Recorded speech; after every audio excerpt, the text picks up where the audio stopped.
মাননীয় অধ্যক্ষ মহোদয় এবং নবনির্বাচিত সমস্ত সদস্যা এবং আমার ক্যাবিনেট কলিগ ও বিরোধী পক্ষে বিভিন্ন দল থেকে যারা নির্বাচিত হয়েছেন তাদের প্রত্যেককে আমি এই ঐতিহাসিক বিধানসভার পক্ষ থেকে আমার পক্ষ থেকে সরকারের পক্ষ থেকে অভিনন্দন জানাচ্ছি। আমি প্রথমেই ধন্যবাদ জ্ঞাপন করব সমস্ত সদস্যদের এবং বিরোধী দল প্রধান বিরোধী দল সহ অন্যান্য বিরোধী দলকেও যে তারা পশ্চিমবঙ্গ বিধানসভার মহান ঐতিহ্য মেনে এই স্পিকার নির্বাচনে সর্বসম্মতিক্রমে স্পিকারকে নির্বাচিত করেছেন এই পরম্পরা এবং ঐতিহ্যকে বজায় রাখার জন্য। আমি আশা করব এবারের বিধানসভা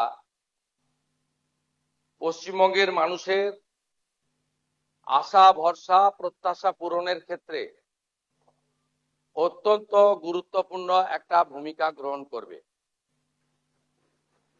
আমি এই বিধানসভায় চতুর্থবারের জন্য নির্বাচিত এবং আমার 2006, 2016, 2021-এর অভিজ্ঞতা আজকে আমি অম্লমধুর অভিজ্ঞতা সেটা আমি তুলে ধরতে চাই না। আমি চাই যে সমস্ত পুরানো যা আমাদের ভুল ত্রুটি বিচ্যুতি বা আমাদের যে সংসদীয় গণতন্ত্রের একটা বিরাট পরম্পরা রয়েছে সেটাকে আমরা কখনোই দৃষ্টান্তমূলক হিসেবে না ধরে আমাদের সংবিধান বিধানসভার নিজস্ব রুলস এবং বহুদলীয় গণতন্ত্রের যে পরম্পরা রয়েছে সেটা আমরা মেনেই এই বিধানসভায় অংশগ্রহণ করব এবং আলোচনায় আমরা নিজেদের মতামত রাখব। আমি আশা করব যে এই বিধানসভা চলার ক্ষেত্রে মাননীয় বিধায়কদের উপস্থিতি প্রশ্নোত্তর পর্ব থেকে শুরু করে সমস্ত গুরুত্বপূর্ণ বিষয়ে আলোচনায় অংশগ্রহণ করা, নিশ্চয়ই বিরোধীদের প্রতিবাদ থাকবে, বিরোধীদের আবেদন থাকবে, কিন্তু প্রথম দিন থেকেই বিধানসভার কার্যপ্রণালী বিধানসভায় বিএ কমিটিতে যা নির্দিষ্ট হবে সেই বিষয়গুলিকে বানচাল করার প্রয়াস থেকে তারা বিরত থাকবেন। আমরা চাই একটি নতুন যুগের সূচনা। ভারতবর্ষ বহু প্রদেশের সমন্বয়ে গঠিত পৃথিবীর সর্ববৃহৎ গণতান্ত্রিক দেশ। অন্যান্য রাজ্যের বিধানসভার পারফরমেন্স, তার এলাকার বিধায়কের পারফরমেন্স সরাসরি মানুষ দেখতে পায়। আমাদের এই বিধানসভায় বিধায়কদের পারফরমেন্স, তারা আসছেন কি আসছেন না, তাদের যে উদ্দেশ্য নিয়ে এলাকার জনগণ নির্বাচিত করেন তাদের দায়বদ্ধতা কতটা তারা পূরণ করছেন কি করছেন না, এগুলো সম্পর্কে ভোটার গণদেবতা জনতা জনার্দন তারা সম্পূর্ণ অন্ধকারে থাকে। তাই আমি আশা করব মাননীয় অধ্যক্ষের নেতৃত্বে এই ঐতিহাসিক বিধানসভা যা 1947 সালের 20 জুন ডক্টর শ্যামাপ্রসাদ মুখার্জির নেতৃত্বে ভারত ভুক্তির প্রস্তাব গৃহীত হয়েছিল 58-21 ভোটে, সেই বিধানসভায় জনগণের নজরদারিকেও সুনিশ্চিত করার ক্ষেত্রে বিভিন্ন বিতর্ক, প্রশ্নোত্তর পর্ব, bill, budget, departmental budget, private member bill, calling attention, zero hour, mention ইত্যাদি সবকিছুই যাতে লাইভ সম্প্রচারিত হয় তার ব্যবস্থা গ্রহণ করা এবং এখানে বিরোধীদের তাদের কার্যপদ্ধতিও জনগণের জানার দরকার রয়েছে। আমরা কনস্ট্রাকটিভ অপোজিশন চাই, কারণ বহুদলীয় গণতন্ত্রে আমাদের সংবিধানে স্বীকৃত। আমরা চাই না বিধানসভা তার বিরোধী দলনেতা তাকে 11 মাস হাউসের বাইরে রেখে হাউস চলুক। আমরা চাই না কোনো বিধায়ক শারীরিকভাবে নিগৃহীত হয়ে কোনো হসপিটালে বা ডাক্তারের কাছে যাক, এটা মারামারি করার জায়গা নয়।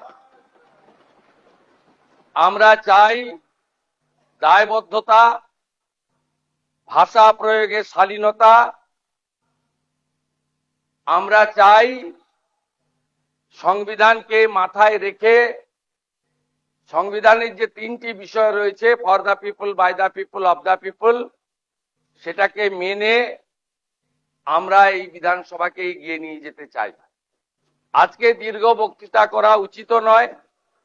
পরম্পরা মেনে প্রোটেম স্পিকার যিনি গত 3 দিন নিষ্ঠার সঙ্গে চালালেন, মাননীয় Tapas Roy, senior member of this house, senior leader of the state, তার যোগ্যতা দিয়ে যেভাবে পরিচালনা করেছেন তিনিও নিশ্চয়ই ধন্যবাদ জ্ঞাপন করবেন। এখানে প্রধান বিরোধী দল থাকলেও অন্যান্য বিরোধী দল থেকেও কয়েকজন জিতে এসেছেন। এই বিধানসভায় সকলের প্রতিনিধিত্ব সুনিশ্চিত করার ক্ষেত্রে তারাও হয়তো শুভেচ্ছা দেবেন। আমি আশা করব আমাদের স্পিকার মহোদয় ঘোষণা করবেন আমরা পরে কবে বসবো, সেটা আমার ঘোষণা করা উচিত নয়, কারণ মাননীয় স্পিকারের চেয়ারের মর্যাদা, তিনি নিশ্চয়ই সরকারের সঙ্গে পরামর্শ করে চলবেন, তার চেয়ারের মর্যাদা, তার সম্মানের মর্যাদা আমরা অক্ষরে অক্ষরে পালন করব, কারণ তিনি এই হাউসের কাস্টোডিয়ান। তাই আমি আশা করব পরবর্তী বিধানসভার যখন পূর্ণাঙ্গ বাজেট অধিবেশন হবে মহামহিম রাজ্যপালের বক্তৃতার মধ্য দিয়ে, তার আগে সর্বদলীয় মিটিং, বিএ কমিটি, বিভিন্ন হাউস কমিটি এবং standing committee formation, public accounts committee তৈরি করা, ফিনান্স কমিটিগুলির নির্বাচন, সব ক্ষেত্রেই এই বিধানসভায় ডাক্তার বিধানচন্দ্র রায় থেকে শুরু করে বিগত দিনে যারা দিকপাল স্বাধীনতা সংগ্রামীরা, অজয় মুখোপাধ্যায় থেকে শুরু করে, তারা যেভাবে এই বিধানসভাকে চালিয়েছেন, যে পরম্পরা ছিল, এই পরম্পরা আমাদের চলবে। এই বিধানসভায় সংস্কারেরও দরকার রয়েছে। ইলেকট্রনিক্স ভোটিং মেশিন এখনো শুনলে আপনাদের খুবই পরিতাপের বিষয়, আমাদের কাগজে লিখে দিতে হয়। শুধু তাই নয়, মাননীয় অধ্যক্ষের নেতৃত্বে রাজ্য সরকারের সর্বোচ্চ আধিকারিকরাও আজকে এসেছেন এই ঐতিহাসিক ক্ষণের সাক্ষী থাকার জন্য। আমাদের ডিলিমিটেশন ইত্যাদি হয়ে যাওয়ার পরে বিধানসভার আসন সংখ্যাও হয়তো বাড়তে পারে। তাই ভবিষ্যৎ পরিকল্পনায় নতুন বিধানসভা ভবনের প্রয়াসও অধ্যক্ষের নেতৃত্বে রাজ্য সরকারের সহযোগিতায় আমরা আগামী দিনে করব ইত্যাদি আমি আশা প্রকাশ করে বিরোধীদের আশ্বস্ত করতে চাই যে সংবিধানের পরিভাষা, বিধানসভা সংসদীয় গণতন্ত্রে house belongs to opposition, final decision অধ্যক্ষ নেবেন। কিন্তু আলোচনায় অংশগ্রহণের ক্ষেত্রে, সময় বরাদ্দর ক্ষেত্রে সরকারের ভূমিকা, সরকারি দলের ভূমিকা আমি পরিষ্কার করতে চাই। সংখ্যায় আপনারা অনেক কম হলেও আমরা 50-50 যে ভাগ আছে সেটা থেকে সরে যাব না। আমাদের সংখ্যা অনেক বেশি হলেও আপনাদের বেশি করে বলার সুযোগ যাতে অধ্যক্ষ দেন, সরকার এবং সরকারি দলের সেই ব্যবস্থা থাকবে। আমি মুখ্যমন্ত্রী হিসেবে মাননীয় বিধায়কদের কোন দল থেকে জিতেছেন বড় কথা নয়, মন্ত্রীদের সঙ্গে মিট করবেন, যদি না আপনাদের দলের আপত্তি না থাকে। মন্ত্রীদেরও বলবো, বিরোধী দলের বিধায়করা অ্যাপয়েন্টমেন্ট চাইলে দেবেন। এলাকায় মন্ত্রীরা গেলে যে দলেরই বিধায়ক হন তাকে খবর দেবেন। এবং মাননীয় বিধায়ক, আমরা আগে চিঠি দিলে উত্তর দিতেন না অনেক মন্ত্রী, মুখ্যমন্ত্রীর তো প্রশ্নই ছিল না। আপনারা আমাকে চিঠি দিলেন, দেবেন, প্রাপ্তি স্বীকারও পাবেন এবং কিছুটা ইতিবাচক ফলাফলও পাবেন। আশ্বস্ত থাকুন, ভারতীয় জনতা পার্টি 21টা রাজ্যে মাননীয় নরেন্দ্র মোদীজির মার্গদর্শনে যেভাবে সরকার চালাচ্ছে, এই সরকারও তার অন্যথা করবে না। সবাই খুব ভালো থাকবেন। ভারত মাতা কি বন্দে